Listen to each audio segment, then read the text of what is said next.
usa ka makadalisay ug makabalaan nga puwersa. Hulyo 14. Levitico kapitulo 22 bersikulo 9. Ako mao si Jehovah nga nagabalaan kanila. Walay lain kundili siya nga nagbuhat sa tawo ang makahimo og kausaban sa kasing-kasing sa tawo.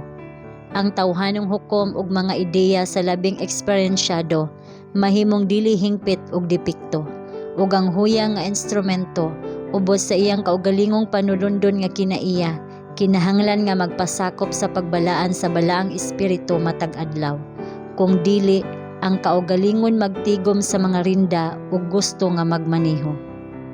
Ang hunahuna nga nabansay lamang sa kalibutanon nga siyensya mapakya sa pagsabot sa mga butang sa Dios.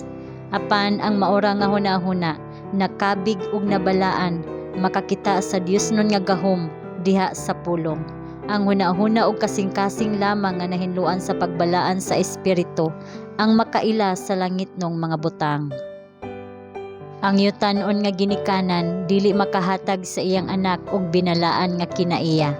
Dili niya mabalhin ang iyang kinaiya ngadto sa iyang anak. Ang Dios lamang ang makabag-o kanato. Gihoypan ni Kristo sa iyang gininhawa ang iyang mga disipulo ug miingon, dawatan ninyo ang Espiritu Santo. Kini ang dakong gasa sa langit. Si Kristo naghatag kanila pinaagi sa Espiritu sa iyang kaugalingon nga pagkabalaan. Iyang gipuno sila sa iyang gahom aron sila makakabig og mga kalag ngadto sa ebanghelyo.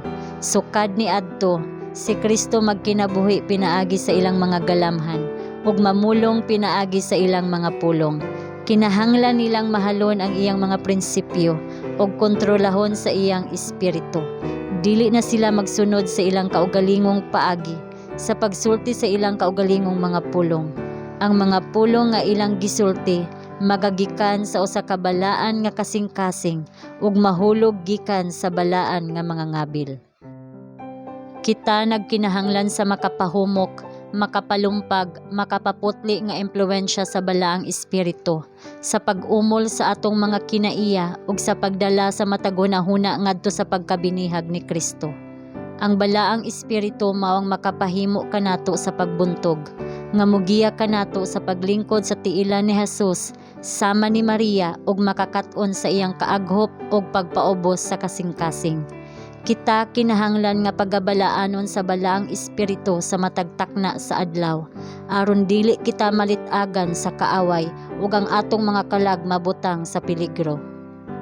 Ang kahayag sa kamatuoran mao ang pagdan-ag ngadto sa kinatumyan sa yuta. Ang mas dako ug mas dako pa nga kahayag nagdan-ag uban sa langit nun nga kahayag gikan sa nawong sa manunubos ngadto sa iyang mga representante nga isabwag sa kangitngit sa usa ka mangitngit nga kalibutan. Isip mga mamumuo uban kaniya, magampo kita alang sa pagkabalaan sa iyang espiritu, aron kita modan-ag sa labi pa kahayag.